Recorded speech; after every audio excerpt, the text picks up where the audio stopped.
Hey guys, Brittany with Organized Homeschool Life here.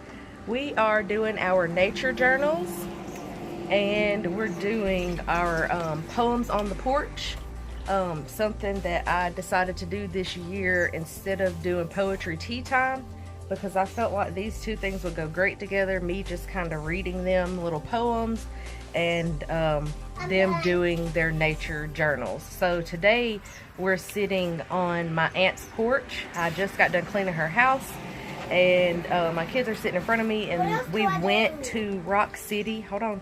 We went to Rock City this past weekend, and so what they're doing in their nature journals today is just writing what their favorite thing was that we done at Rock City. What else do I do? You draw your favorite thing that we done at Rock City. Where's the bridge? Well, draw something else that you saw at Rock City. Ride away, ride away. Ride away, ride away, Johnny shall ride. And he shall have his cat tied to one side. And he shall have little dog tied to the other.